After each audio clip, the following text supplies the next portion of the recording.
The Super Week is over. The playoffs are set. The Manchester Major looms large in our windshields in just a couple weeks.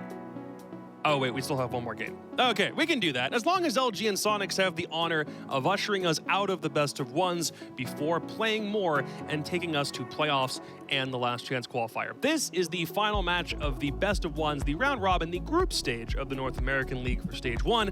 I'm Jacob, he's Fox, he's Jesse. The hard work has already been done at this point, and now we just get to sit back, lounge, and watch one more BO1 before we get to playoffs next week. Now, Jacob, is when the real games come out. Oh. Now is when we get to play for what really matters. No more points, no more standings, no more graphics. Now is when we play for the clips. Now is when you go get your Twitter clout. Now is when you go and show up and make everybody know that you are the nastiest flicker in the entire game of Rainbow Six Siege. Now they can focus on what truly matters, and that's getting sick Twitter clips. You kind of look like a cartoon character when you get like animated like that. You start bouncing and jumping out.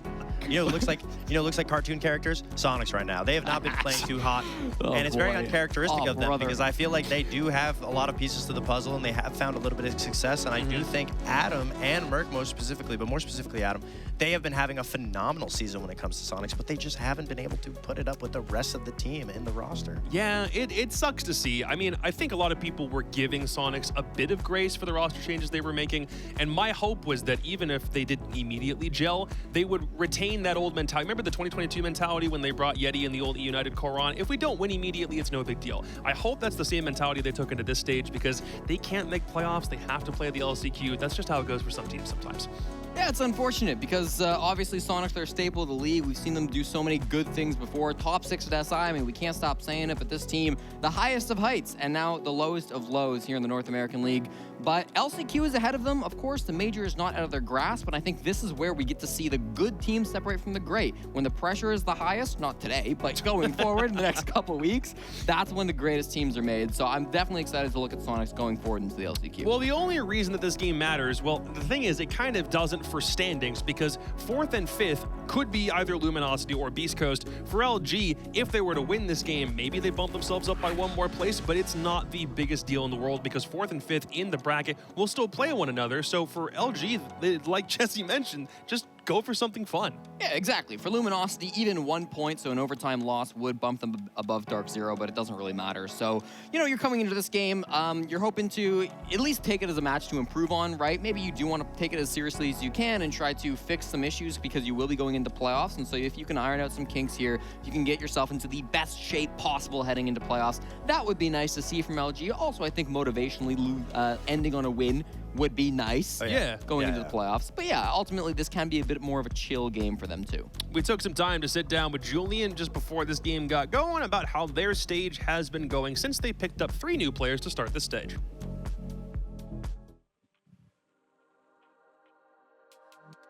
After the first week, it was kind of rough because we knew what we wanted to do. We just had a lot of mistakes that we needed to fix. It's harder to see our mistakes until they actually happen. So that whole next week of practice, that was like our main focus, is to fix those little mistakes so they won't happen again. But after the second play day against Beast Coast and M80, it felt like what we aspired to, like how we wanted to play, it felt like it was really at its best there. And it's at its best right now.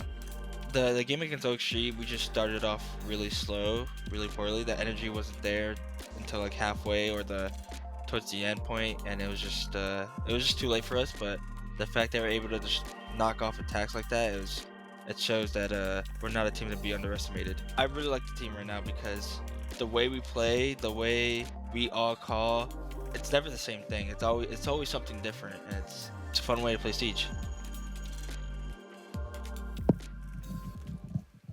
Feels like Julian and the rest of LG really have good heads on their shoulders, especially hearing what Hat said in the initial interview at the beginning of the stage. We knew we'd gel with these guys already in the server and out of the server, so why not make it work? So far, they have done exactly that, and in some cases have been playing picture-perfect Siege. For a team that wasn't that great last stage to improve this drastically, it's a wonderful thing to see. Yeah, and even though we're talking about these teams only going from maybe 5th to 4th, it's still very important for Luminosity to get their reps because there are certain rounds is that we see a lot of picture-perfect moments from them of taking something that they see outside of the server and using it into the server. This was a round, of course it was against Lowe's, so it's not the greatest opponent, but they took a timeout before this, and so Luminosity set up to play slow and let Los make the first mistake. And as the onslaught of the execute happens, we see Rise goes for a push, and Luminosity realizes, oh my god, we don't have to play slow anymore. We got the diffuser down on the floor. And all three of the remaining members end up holding crossfires to then set up onto the diffuser. And it's a nice little back and forth of Luminosity showing that if a timeout comes, they set up one thing to be able to be an obstacle for Los. And then in the round, as the round progresses, that's not just it. They don't just sit there and let the rest of the round play out. They're constantly adapting within the information that they're gathering in that round. So that big point was getting the diffuser down in such an isolated spot and then telling everybody else, okay, give up what you're doing. Let's just focus on holding this diffuser. Obviously, again, it was against Los, so take it with a grain of salt. But the wheels turning in your head is obviously very important to see out of such a young team. Yeah, I think it's something that we've noticed throughout the stage so far with Luminosity is that, you know, sometimes you can win rounds on defense by just playing aggressive, by being mechanically good at the game and having all of this mechanical skill. But I really feel like LG have a good fundamental idea of what they want to do in a round, what the win condition is to make sure that they can convert it into a W. Sometimes that means playing aggressive. Sometimes that means reining it in and playing it a little bit more passive, playing around the kit, stalling out time. Whatever their win condition is, it's clear they always have thought about that ahead of time and have communicated it as a team. So, I mean, that's excellent to see, as you said, from such a young squad. LG seem like they have a master plan. I would also like to assume that Soniqs still have something in the works that they can throw in, because even if it's not immediately translating with how this roster's been performing now, we see those glimpses. We see moments where it was clearly the right move to bring Ambi in before the Invitational. We notice the impact Adam has, especially on attack. We see where Merc is slotting into this team. It's not like the potential's not there. We just don't want this to be a case of yet another team that, again, has the P word, potential, and can't really live up to it. The biggest issue with Soniqs is when a problem goes awry or a strategy doesn't necessarily follow through in fruition the way that Soniqs is expecting. Everybody just kind of abandons ship and starts going for frags. They just try to shoot their way out of it. And it did work out in their first game against DZ. We saw that and it was like, wow, they're so strong at gunfights. They'll be able to slaughter everybody. That was not the case. They did not look nearly as strong. And I do think this team has a lot of issues when it comes to mental game and stress and pressure. And I feel like because a lot of the key point players are very nervous players, they're very new to the scene too, and they've never had to go against this level of stress and pressure of being on such a notable team and not finding success. Fair play. Clubhouse is our last best of one of the stage.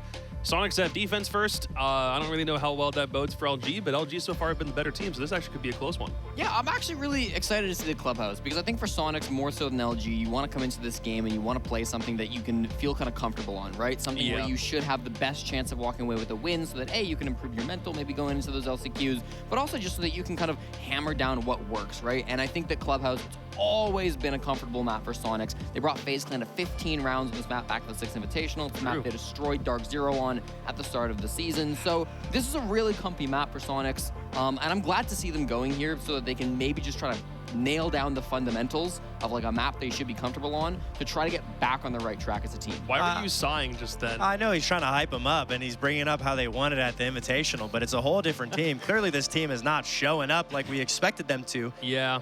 And, you know I'm not the only one getting upset about it. I'm sure Super's definitely had some words about it on his own.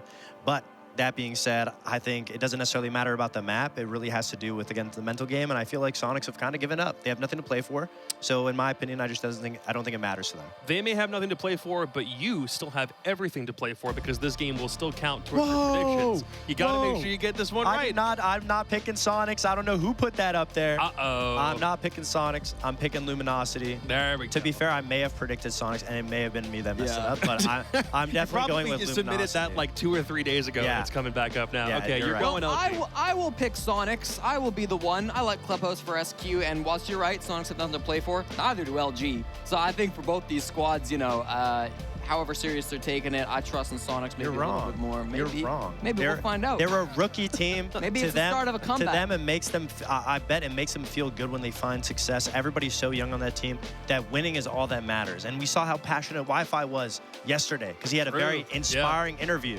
And so in my opinion, I'm going to go with Luminosity. All right. This is the last game of the round robin stage. Parker, Pengu, do me a favor. Can we have some kind of like, I don't know, Twitter clip hype moment? Like if anybody does something really, really cool, can we just have like a different cast for it? Let's make this one special. It's our last game of the stage. Well, it's our last best of one of stage one, and this game doesn't really have the stakes that we had hoped for, but if there's a big moment, we'll bring the big hype. If it occurs, of course. I'm very curious as to how these teams are going to go about this match, because there's a couple different thought processes here, Nick. Number one, why show strats that you don't have to show, right? Yeah. Soniqs might not be competing in the playoffs, but Luminosity are.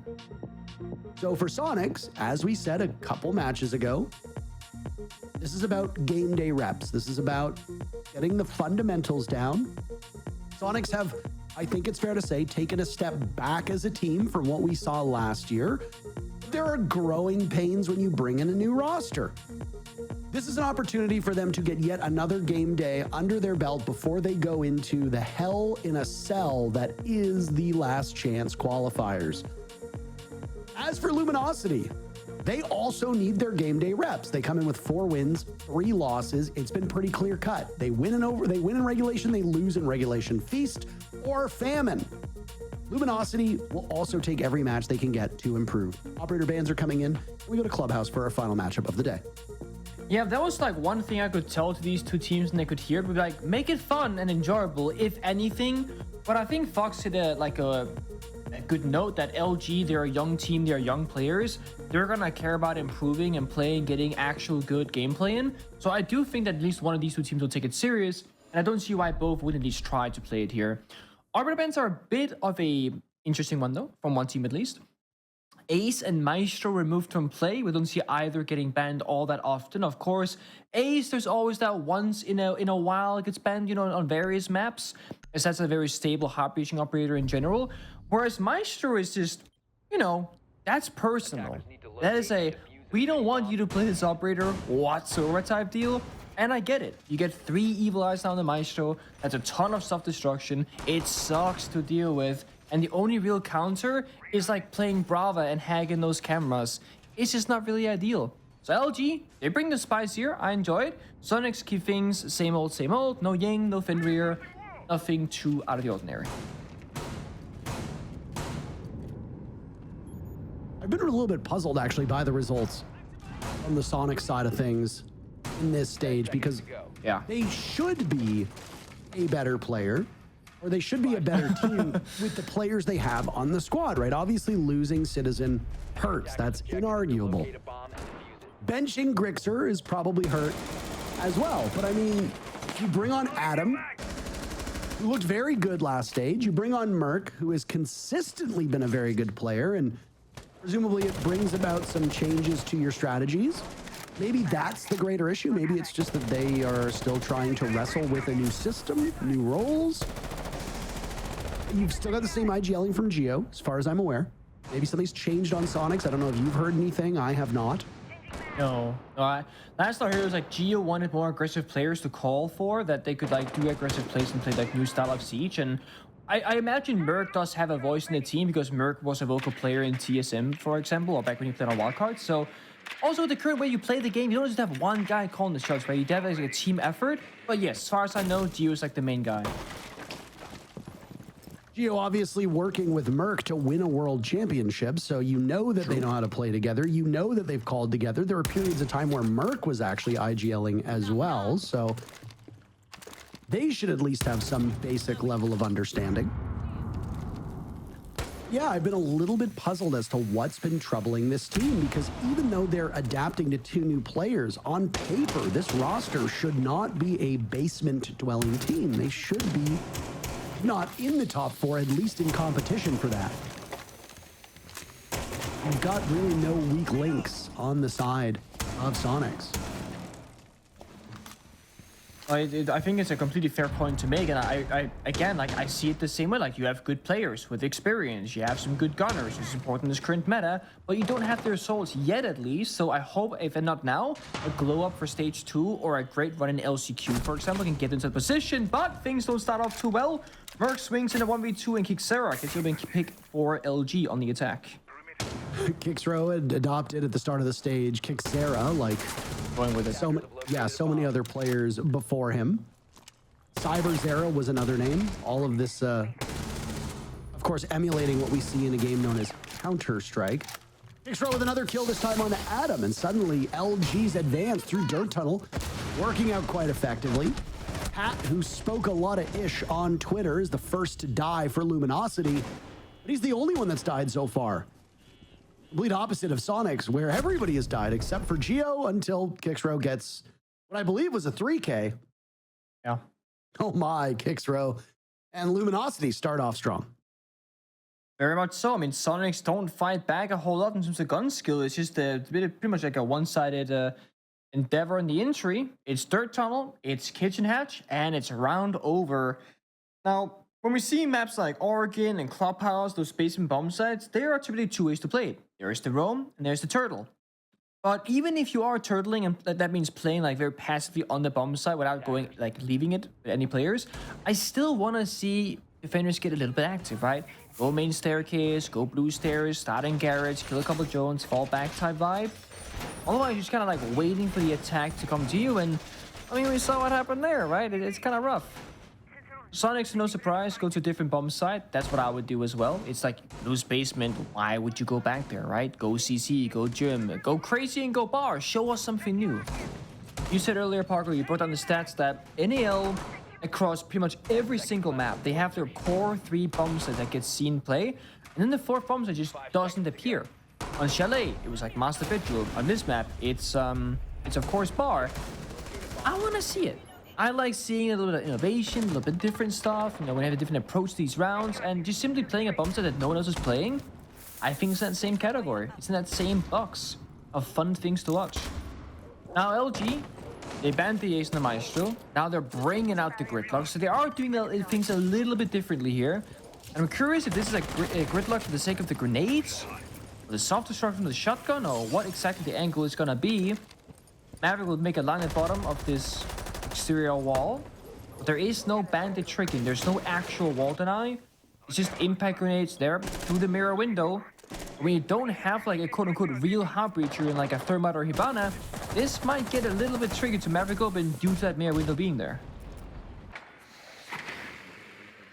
Sure could, but you've got options to take care of these Kiba barriers now that are present inside of Garage. Merc is safe for the time being. Wi-Fi is not that far removed. And he's got the other lineup at ADSs at the wrong time. We refer to that as siege timing. Because of the angle, he's going to lose his Kiba barrier and the protection that comes with it unless Luminosity decides to show themselves no. Kixro not taking the fight at all. Those Kibas, you can shoot them, but they take a while. Gets rid of it though, breaks the moment in pocket, of course, on the Asami. Soul is playing downstairs as well with a good amount of pressure. They're holding on to Garage with the defenders here, and it's not seen by the attackers. They have no idea. Merc gets one kill, and Rexon immediately goes for the run out. Merc technically credited with that kill. They've opened breach. These are not the players you are seeing on your screen. That was not Merc. That was Rexon. That was not Rexon. That was Merc. That's Merc. That's not Rexon. Okay. Had in pursuit, and he dies. It's a flawless round by Soniqs. Go to a different site, get a different result. Bit of a misstep on the attack there, not clearing Lounge, not clearing out the Soulless, and you'd expect that kind of aggression from Soniqs, right? We always talk about Merc as being one of those like in your face type players where if he wants to go for a kill, he'll do it, and then he'll go for a second and a third. Like the man usually does not stop, and in that round, it certainly worked out. Ties things up though. The only question that we have remaining is it going to be a gym or back to basement for Soniqs? And they're going to go gym. Respectable. I wasn't even going to put bar in the conversation there because no one goes bar. That's actually not true. We did see somebody go bar gaming today.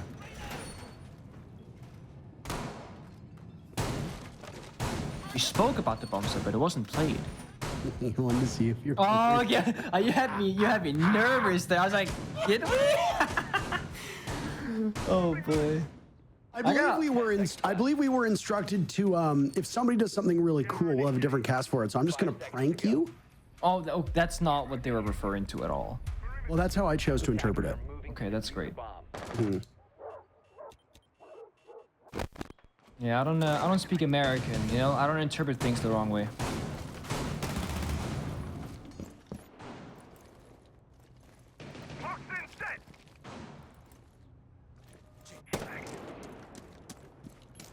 I was gonna say, how funny would it be if we end up having our most competitive match of the day here when the stakes are inarguably the lowest?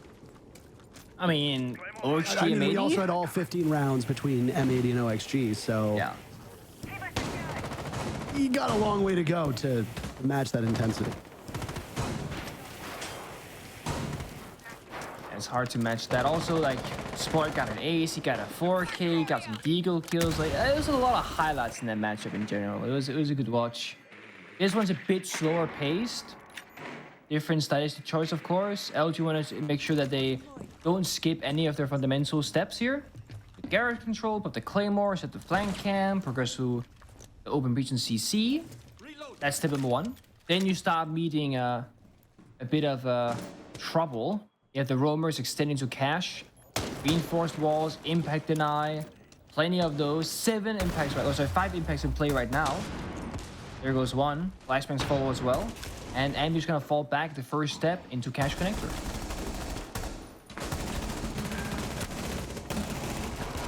Surely not. No! How does Eddie get a team kill as well? What the hell is going on in this match? Someone killed Eddie! Another! What the? What in the sweet Jesus is happening on our screens? We just 2 team kills?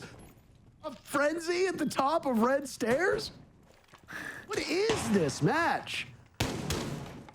I love it. Back from the dead. We haven't talked about the fact that Silent went from Silent FN to Silent RJ. A mystery as to what those mean. The new and improved Silent. Last alive. That dies out window. Pretty sure Luminosity killed half of their team. Yeah. Yeah, they did. They were trying to make it a more competitive match, perhaps. Even in the odds. I don't know. It's a heck of a shot from Silent. He's looking for something in the bathroom, but he's not going to find it. Just a waiting game. Brexton gets the final kill, but that one was over several seconds ago. Soniqs looked good in that round, but Well, what was that? I'm curious exactly how it happened, because you know there are team kills where you do like a crazy flick and you just you do it off sound, you get like a team kill accident, but that was like 4 people in a blender top red from both teams, and it must have just been like the chaos of it all, you know? Attackers, they come up the red staircase, you're playing top red, you're shooting at the enemy who's running at you, and it's just like collateral damage essentially. I imagine that's what happened, but 2 team kills in the same spot, you don't see that all the time. Oh, it's actually a technical timeout from LG. That's very early. Clearly not happy to how they lost that, I guess, the last 2 rounds. And again, I do think LG are here to get their reps in and try and learn something and take something away from this. If Soniqs will play in their face, that is worth playing against. It's worth training for, because there will be aggressive teams domestically and also internationally. And it's a place that you have to get familiar with, because otherwise you'll just struggle against it every single time.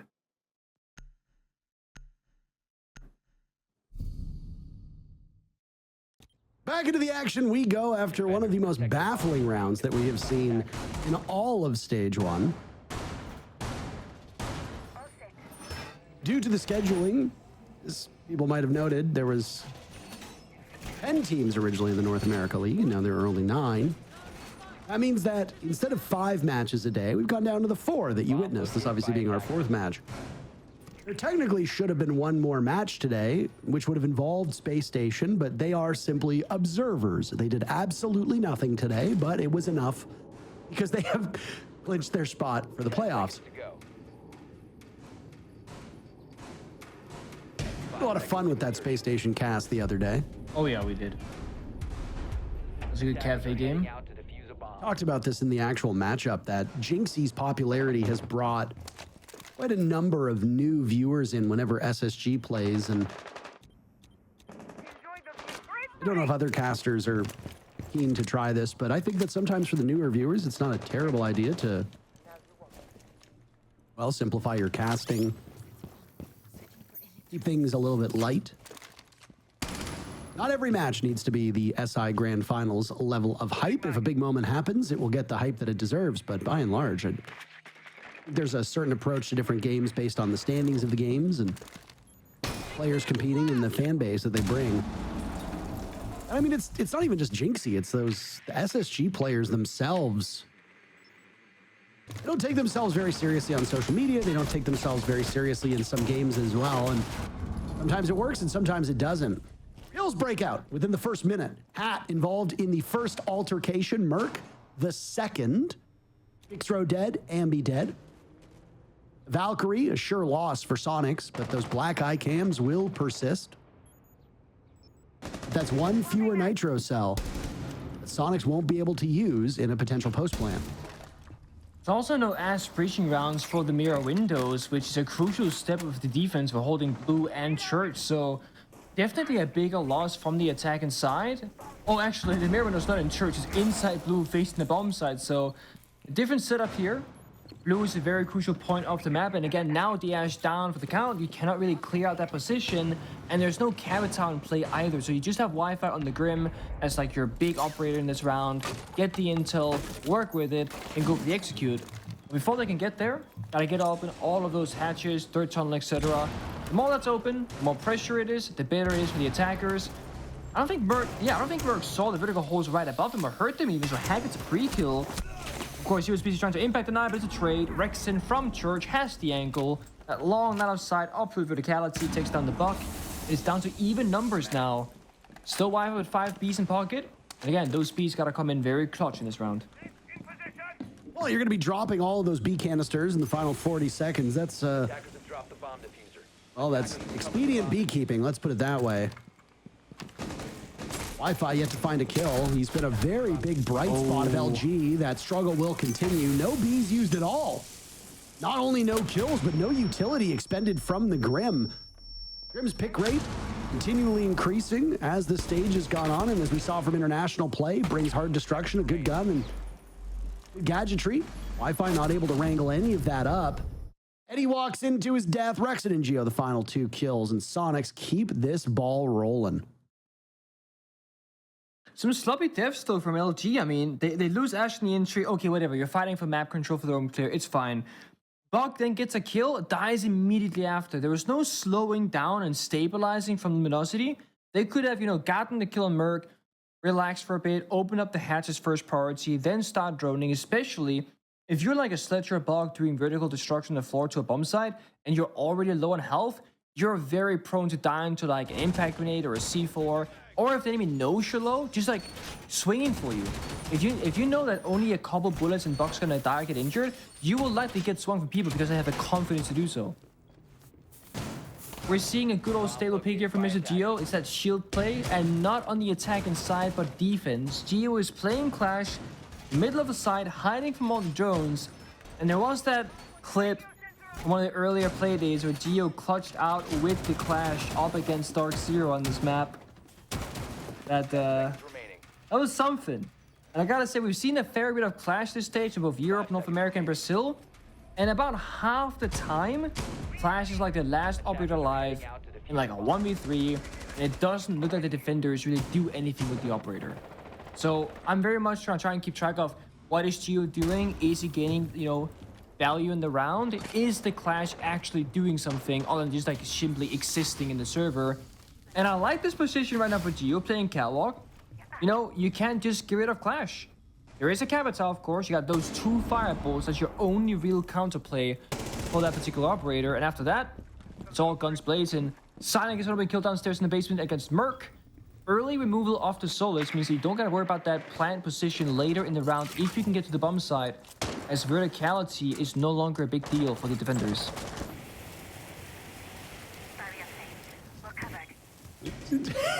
Sorry. Look at Eddie's face when we go. Can we spectate Eddie for one more second? Look at Eddie's face.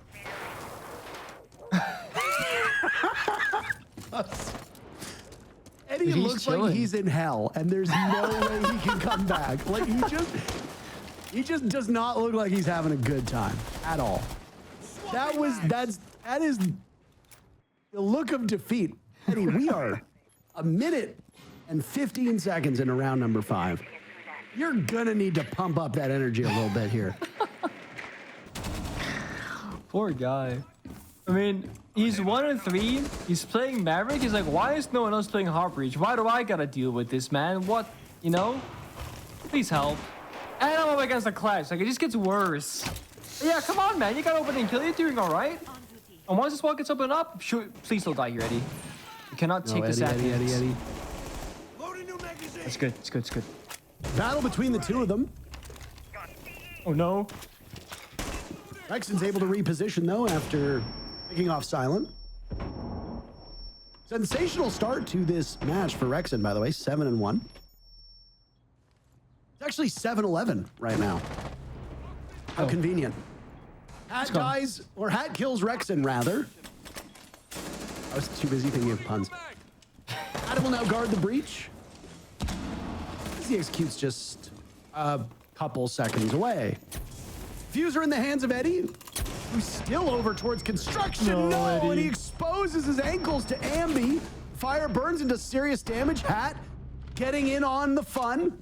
Wi-Fi down for the count to vault over for the Clash, but it's not good enough. Soniqs on the wrong side of LG's aggression as Luminosity just continues to whittle down those numbers. Hopefully a smile from Eddie after his team wins a much-needed round. It could have been a 4-1 scoreline. There's the smile. Look at it. Look at the smile. Look at it. He's happy about that one. Could be better. Protect your bombs from being. You know, I said how half the time when you play Clash, you end up in a 1v3 as the last person alive and you don't get any real value. I feel like that was one of those rounds. It was literally a 1v3 Clash last alive playing Catwalk Rafters without a gun. I mean, okay, you get off the shield, then you have a gun, you get a kill, but then you die. It's like, imagine the Clash had rotated into connector to stop that push from happening. I guess the issue was there was one person in the window, one person in the breach, but then Clash could just jump over Catwalk Rafters, walk up the red staircase. It's always on that avenue. I don't know. 10 seconds to I don't know if it's because Sonics were expecting a full-on Garage take and that's what they're preparing for or something like that, but at least they never lost Catwalk control. Or they did lose the round. They're gonna go to gym now on their final first, or the final defense in the first half, rather. Bring the same kind of util-oriented operators, the castle, the mirror, again, slowing things down, getting comfortable on those power positions. And the opening duel so far, once a kill happens, it starts going fast really suddenly. So if you're LG, this time when you attack top red, if they avoid the double team kill, they might have a more stable position to win this round.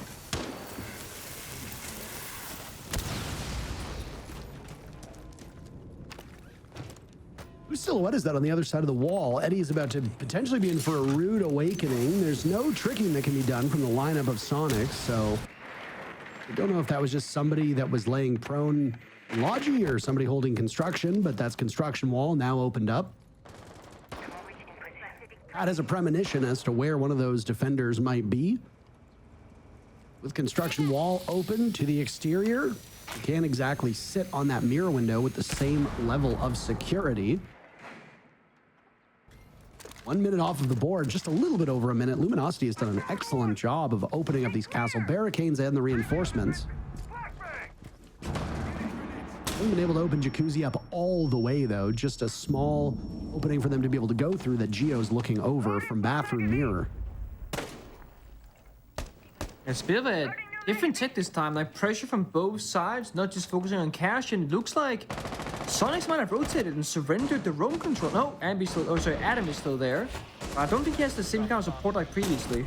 Attackers have recovered their diffuser. Down goes two different players from LG. Kickstro on the jump out, dies to Rexon's Claymore. Merc somehow also credited with a kill amidst the frenzy that occurred. Ambi far enough back. You thought that the mural window had been vacated, but no. SQ still hanging on to it. LG have lost the plot. Wi-Fi looking for kill number 1 still. It's the final round of the first half. He's inches away from a frost mat, but he has a good understanding maybe not to walk in that direction. Instead, he will find that SQ have largely vacated the bomb site. They play over by main stairs. Down goes Geo to Wi-Fi. Sidearm is out. Wi-Fi finally leveling up. Kickstro a kill onto Ambi. And suddenly the Soniqs, they were in a 3v2. It's a 1v2 for them. Adam looking to head back into the site. Kickstro planting the diffuser. Wi-Fi watching. He'll swing over towards Jim. A big round from Wi-Fi. LG tie things up. It didn't look like it was going to go in their favor. Both of the previous rounds looked for moments as if SQ was going to come out ahead. And yet, LG showing why they have qualified for the playoffs, why they're a top 6 team. Keeping it close and then ultimately winning in the slugfest that occurred in the final moments of the round. More importantly, Wi-Fi getting some kills to get on the board. Not just getting some kills, but he pretty much won the round for his team, and he crouch-walked in, cleared almost every single position and angle, and set up the cover of the plan essentially, and got the final kills. Like, it's good stuff from him in what was a very slow start. He was 0-4, now he's 2-4. It's one of those times where if you're a player and you're not getting any kills in the first half, you might get into your own head like, I'm not doing so well, guys. I can't shake it. I can't, no confidence over here. I think getting a kill, just your first kill, so you don't drop a donut, like you know that's like guaranteed that you get something done as early as possible is crucial. Especially if you're like a young player or inexperienced player in personal play, and you go to like, you know, a big game, whether it be an important final match of groups, or, you know, go to playoffs to qualify for the major, or if you go to the major, getting that first kill in a series or a match feels really good. You go, oh, I'm not gonna drop donut. It can't get worse, like this is good.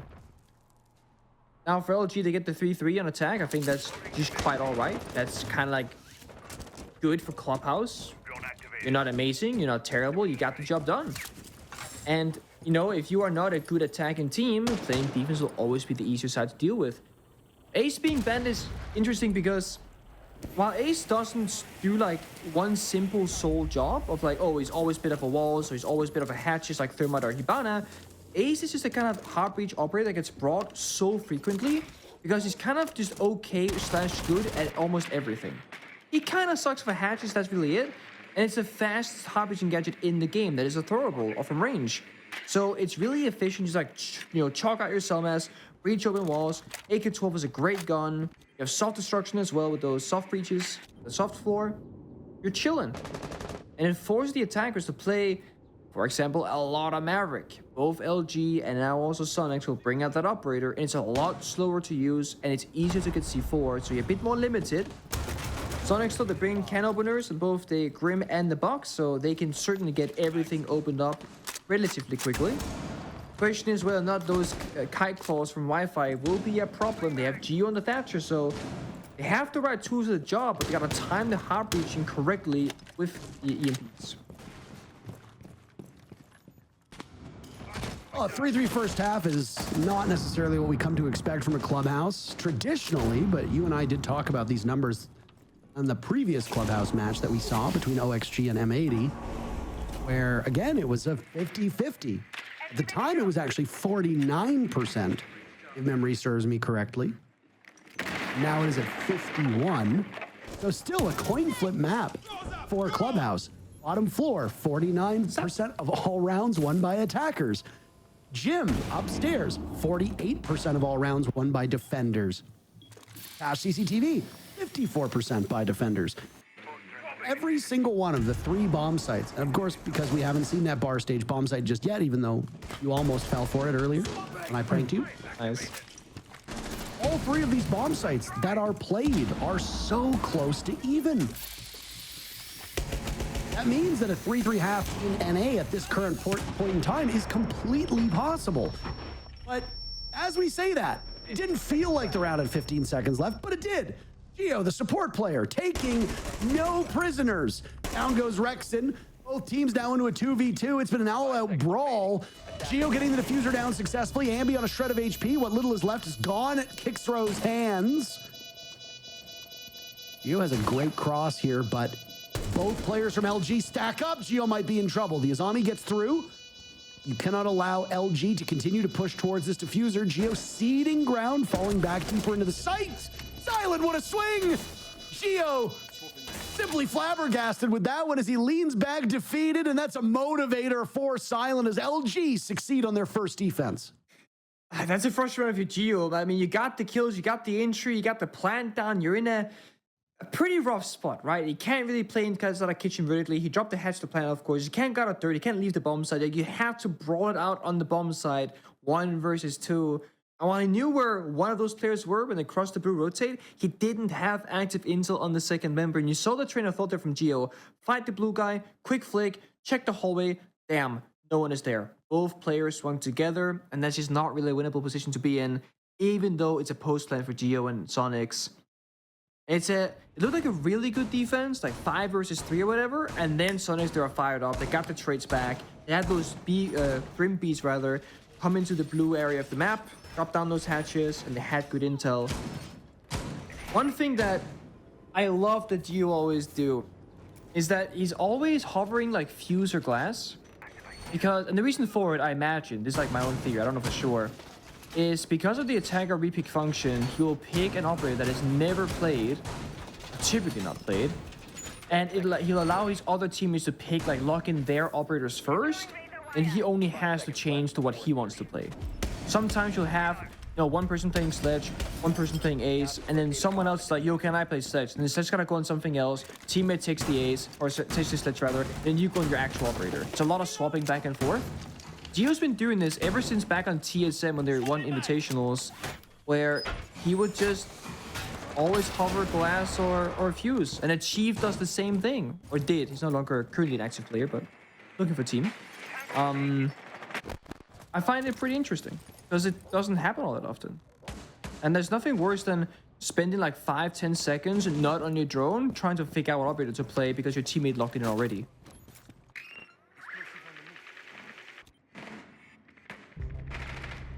It's a nice drone from Merc to get an angle into Garage. Geo starting off the bloodshed. 45 seconds into the round. Silent was great in the previous round. Silent's been good in actually the last 2 rounds, and that's all you're going to get for him. The thing is, you've got both Hat and Kixro leading the way. Kixro started off in round 1 with a multi-kill, and he has not slowed down.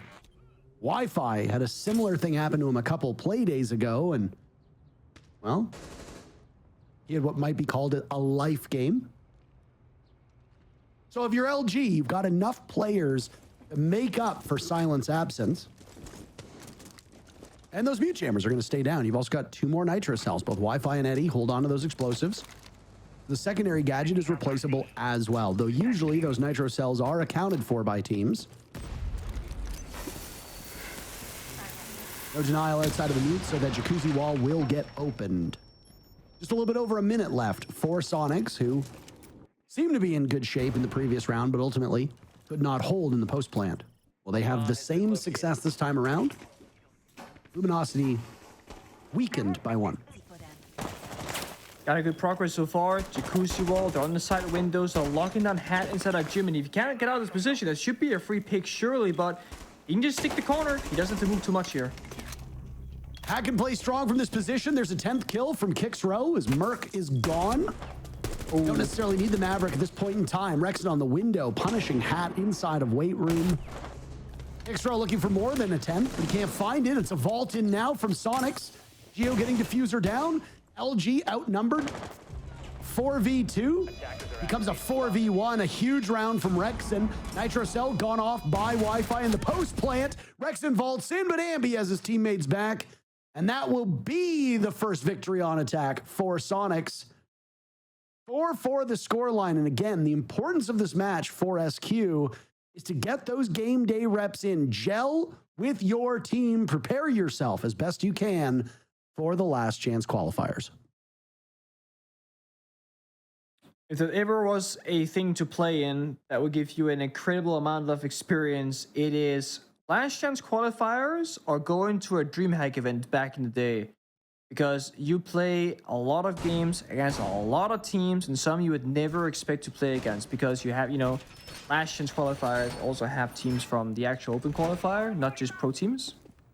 So, what to be learned if you are a roster that is either struggling or just wanting to learn something. Of course, you're not guaranteed to win just because you are a pro team. There are other pro teams there too, but you have a chance. Soniqs also flawless in terms of planting. Yeah, they didn't win the first attack around basement, but they did plant successfully, so they're 2 for 2. Soniqs have always been a very plant and objective-oriented team, as far back as I can recall. Even back when they were not doing amazing in international events, they would still always have really good plant stats. And I mean, the round conversion victory when you get a plant down in siege is like 85% plus for a lot of teams. You plant down diffuser in like a 2v2 or a 3v2 or whatever. You're very, very likely to win. You can play outside the building, on a rappel often, outside a window, play from below. All you need is one silly little drone on the bomb site, and you can see exactly where defenders are diffusing from and how far into the animation they are. It takes 7 seconds. Soniqs has always been about applying pressure, always making sure that they think your attack into multiple directions here. Popping open the connector wall, jacuzzi, CC wall, exterior here as well. That's like step 1. Open everything, why not? Now, exothermic charge on this wall can be tricky because of the impact grenades. Let's see if Gio can get it done. Puts it, pops it, impact misses, and the wall opened up successfully. Well done. 2 impacts tossed, both didn't really achieve or accomplish anything. Eddie might swing the breach here. Gotta be careful because Gio is on the rappel. Well, no more. He was waiting for it.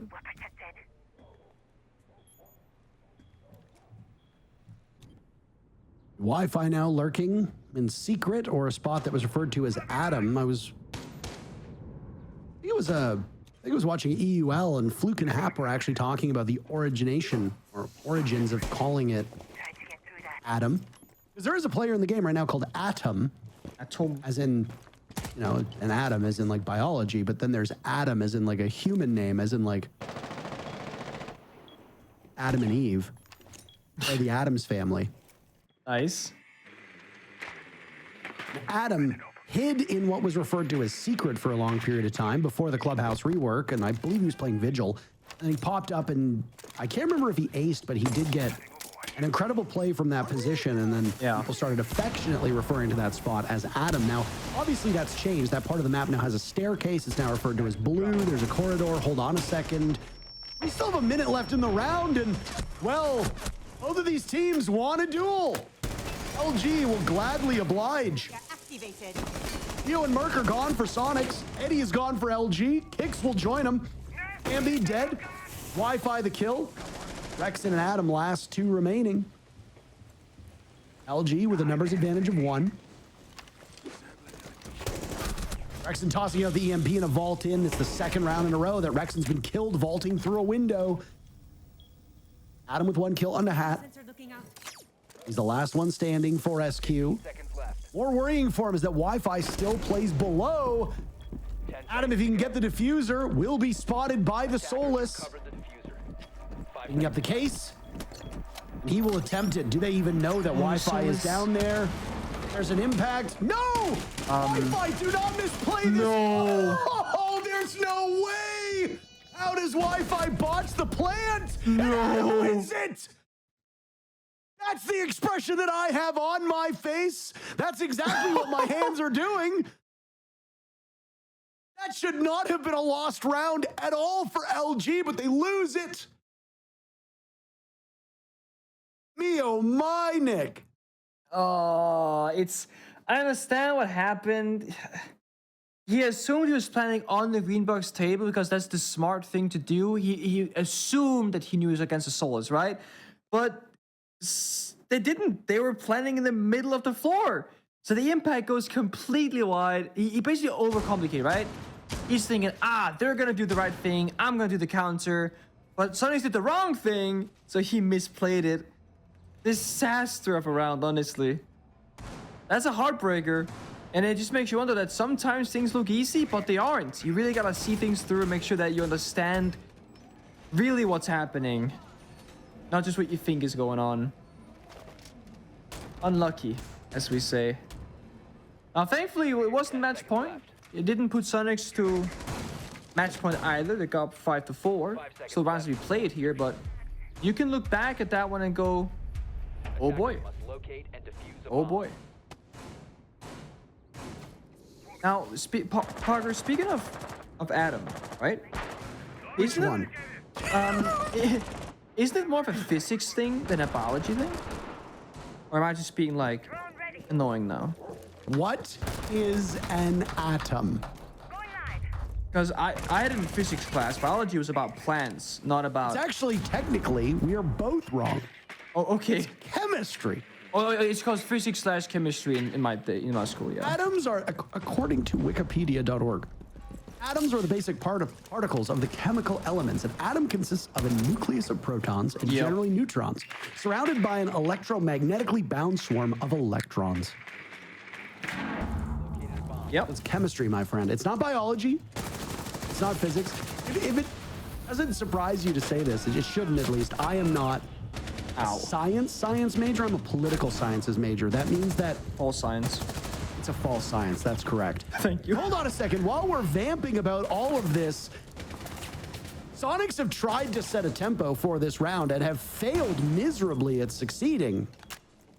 LG rebuffing this entry. Ambi, Adam, Rex, and all dead. Geo and Merc, former world champions on that TSM squad.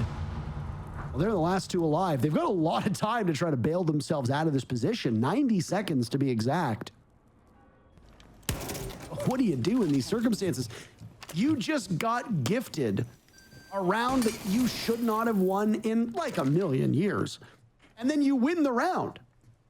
Luminosity could have been up 5-4, and you might just be giving them a 6-4 lead. But both of these players have enough shots that they can try and peel this one back. Geo, the lone kill so far for Soniqs, and he will need to ace as Merc dies at the hands of Wi-Fi.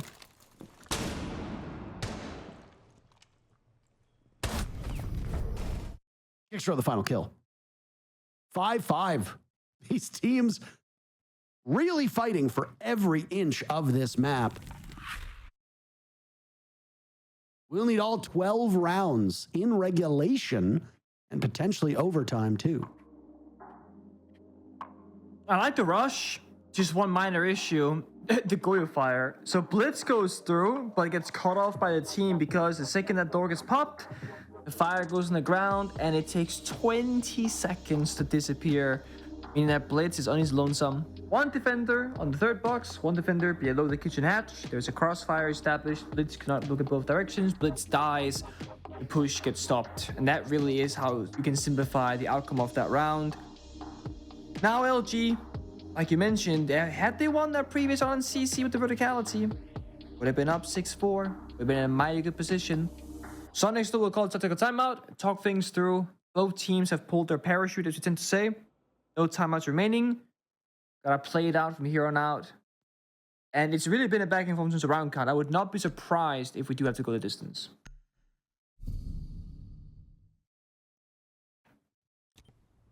I obviously, every match we play has some level of importance. But am I wrong being a bit perplexed at how close this match is?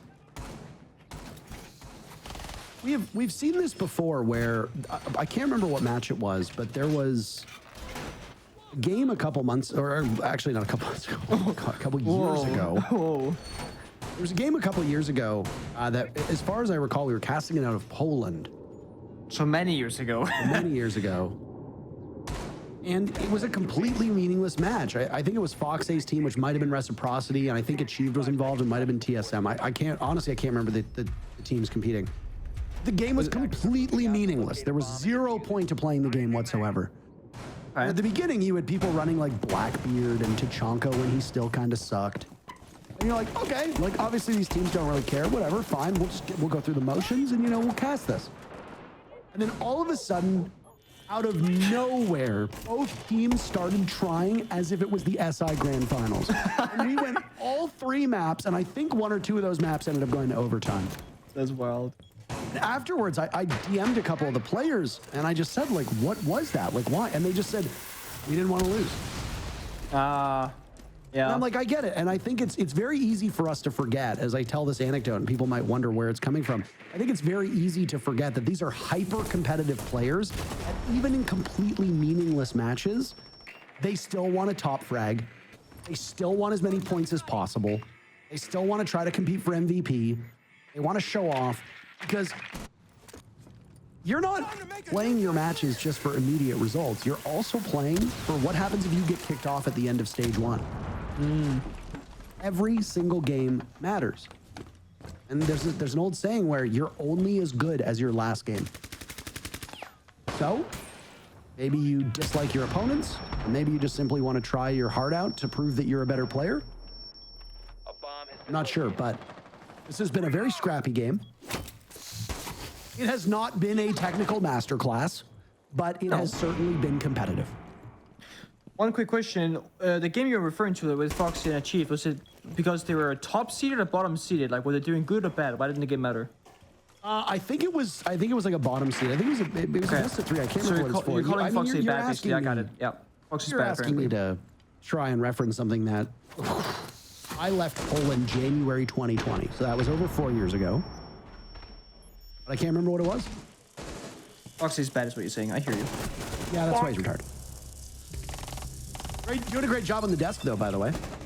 Soniqs are destroying LG this round. They walk in and they completely sweep through the bomb site. Luminosity left with just Wi-Fi, who up until 3 rounds ago had 0 kills. Now he's up to 6. I don't think he found a single one of those last couple frags, because now it's Soniqs to go to match point. Who would have thought taking a timeout would result in a round victory? That was a stat that was run, I think it was one of the previous SIs, or some major event at least, where someone tracked when a team would call a tactical timeout and then what the outcome would be immediately after.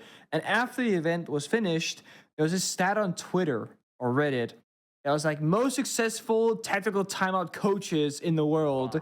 And it's a really interesting stat to see like which coach can actually have meaningful impact. Not that it's not like, it doesn't correlate one to one, obviously, right? But I like little stuff like that. Soniqs, if I recall correctly, were ranked very high on that list way back then.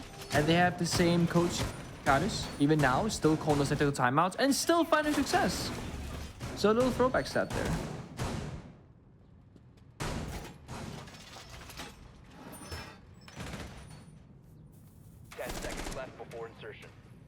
It's the first Deimos that we see in this particular map as well.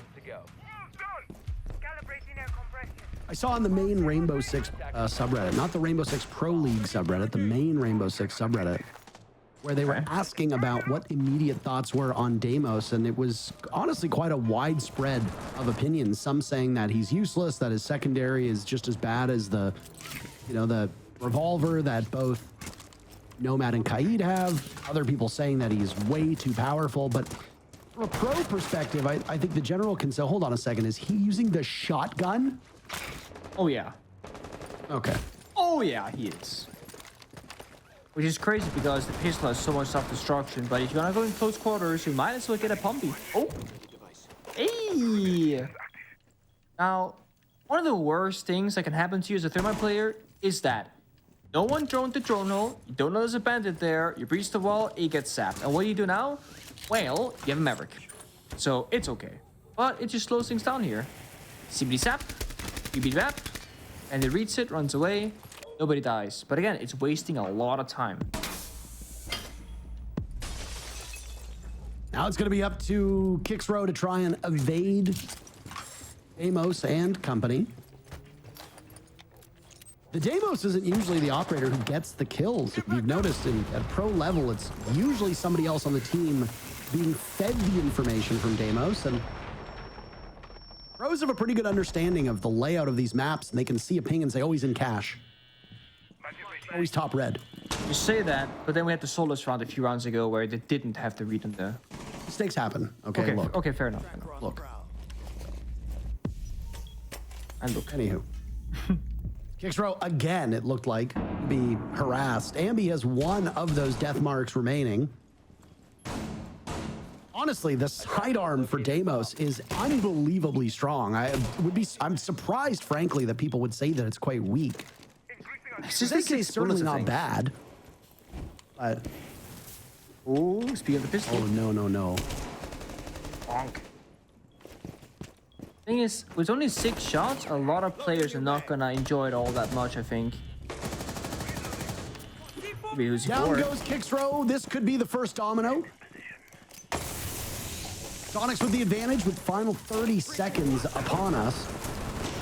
Flashes will go out over towards red. Now Merc sprinting in. He is the lineup. They were being marked.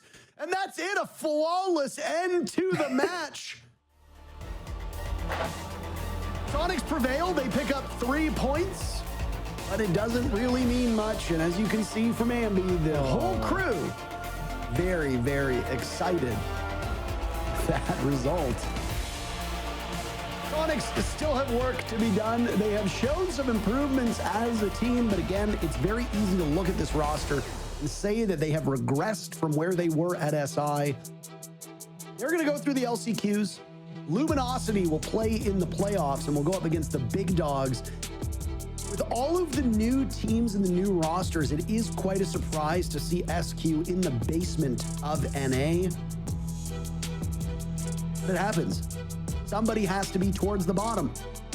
And unfortunately for Soniqs, this new look of the roster has some work to be done. The good news is that they've got a great supporting staff, whether it be Super, Goddess, or Jobro. They are perfectly capable of diagnosing the issues and coming to hopefully a successful resolution. That's it for you and I today. All of our matchups are done, and we are done the best of 1 portion of this stage. Playoffs await us. Which teams will ultimately go to the Manchester Major? I'm excited to see that. So for you and I, Nick, we can wave goodbye for today, but the desk still has to break down that final match. Before that, break. Be back in a couple minutes. After 9 days of competition, after 3 days straight over the course of the Super Week, the NAL Best of 1 round robin stage has come to a close, with Soniqs getting a W over Luminosity in a game that doesn't shake the placements, but is still good for both teams to get some reps before they enter their respective next stage of the tournament. For the Soniqs, it has to be the last chance qualifier. For Luminosity, you get to go to playoffs, so again, it's nice that you still get some reps under your belt, and it was a close game, so there's still some good takeaways for both teams here, I think. It was a really close game. I mean, to be honest, the stakes weren't that high, but it was still nice to see both teams play with a lot less intensity, I guess, a lot less stress on their shoulders. Both teams going for a lot more individual plays, and it didn't necessarily look, I'm not like washing it up and saying that both teams weren't necessarily trying. There was obviously a level of effort, but there was obviously a big level of, let's have some fun. Let's try to go for plays that normally we wouldn't play. People were going for the clips. I think that's what I said was the most important. I think the teams agreed. No, I think with games like this, you never really know what you're going to get. Fox and I were having some conversations about how long this game would really go. You were thinking maybe 9, 10 rounds. I was thinking more maybe it could reach up into the 13, 14.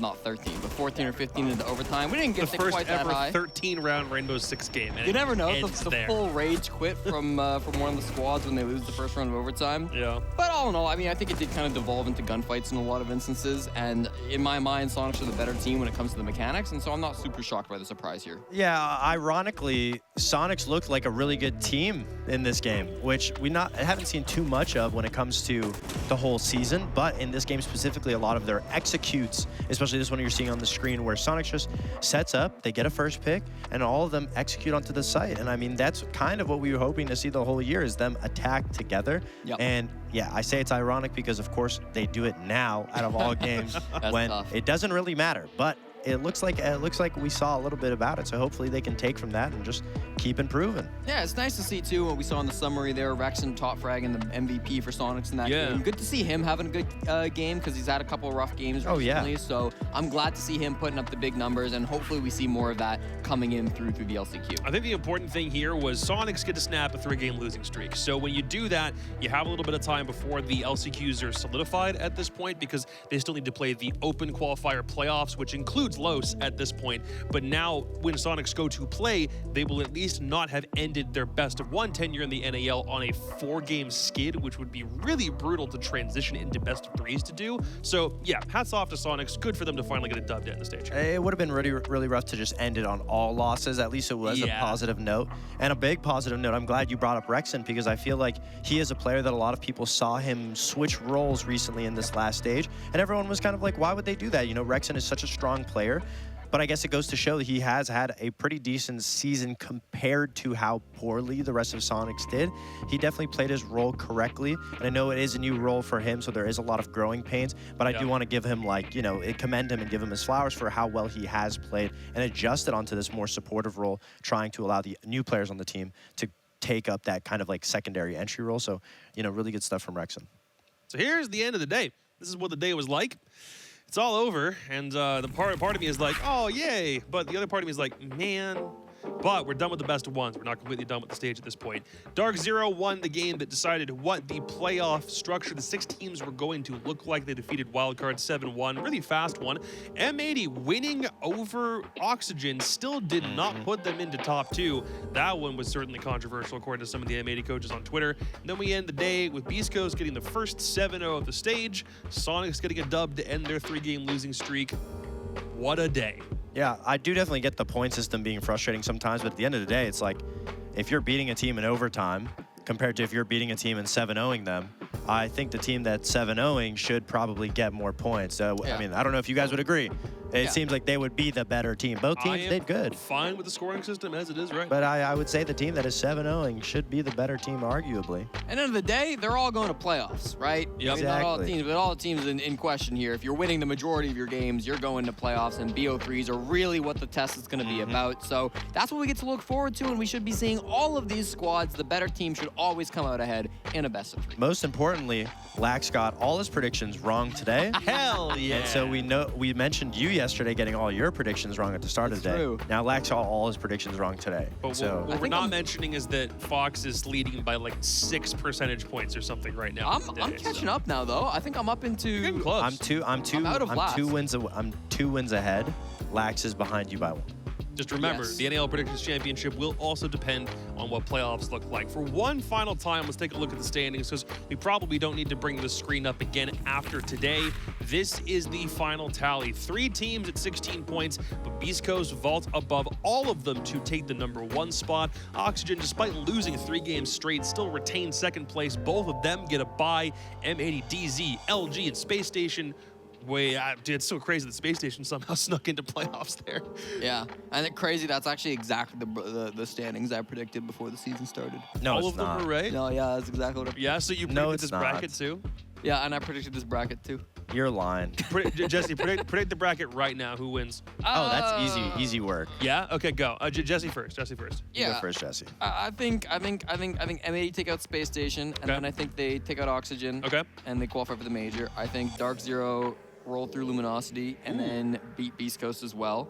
So Dark Zero, M80, and then the 3rd place match between Oxygen and Beast Coast. I'm gonna say Beast Coast. All right, I'm going to make it really speedy because you took forever. Wow. I agree. M80 beats SSG. I think M80 beats OXG as well, and they go to the finals. You're just copying him. I would say Dark Zero beat LG, Dark Zero beat Beast Coast and go to the finals. And You're then still copying I him. think Beast Coast and OXG play, and then I think Beast Coast win against OXG. Yo, how did you come up with that? I know. Crazy. It is pretty crazy. I think How I do you just make these experienced calls? deja vu in real time. Did you say That's that word for nuts. word? Because I swear to God, I just tuned you out.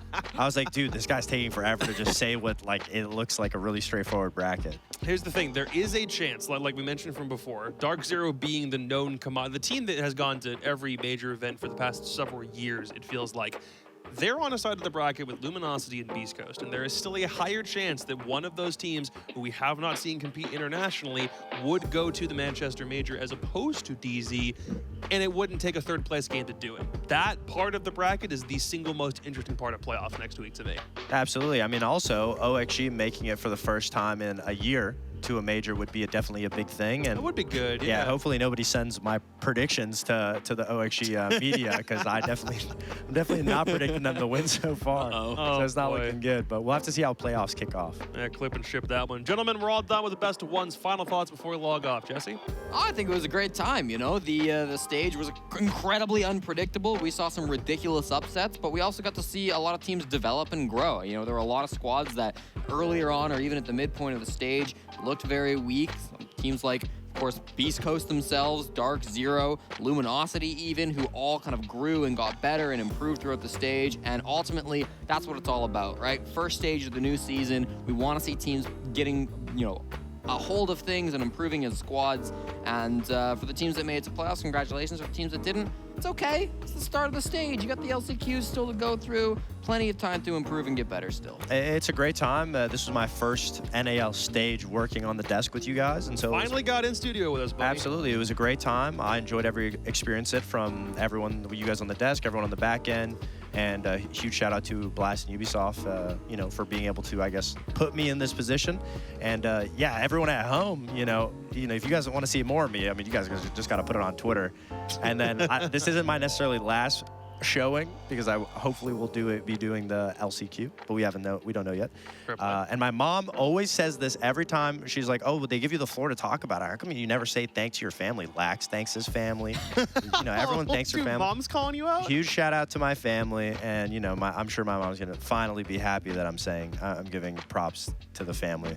There you go. Huge shout out to moms everywhere, and thank you very much, Fox, for joining us. You'll be back later on. It's not the last time you'll see him on an NAL show. Thank you very well. Thank you as well for watching the show. We're all done here for Super Week. The next time you'll see us will be next weekend as we take you into BO3 territory to figure out which 3 NA teams are going to the Manchester Major. From all of us here in Philadelphia, have a good night. We'll see you next week.